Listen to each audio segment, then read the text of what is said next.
අයි අම්මා කොයිද ගියේ කියලා බැලුවද?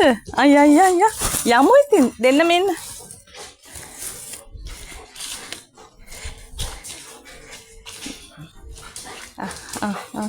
දෙන්න මෙන්න.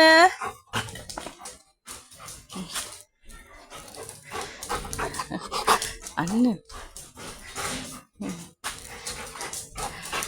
කොයි ඉතින් හරි ඉතින් මට ගෙට යන්න දෙන්නකෝ පුතේ.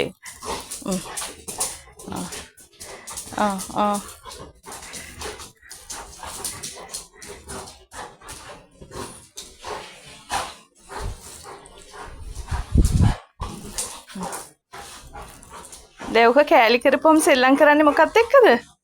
ඈ? ඕක කොහොම කඩනවද? ටෙඩියව?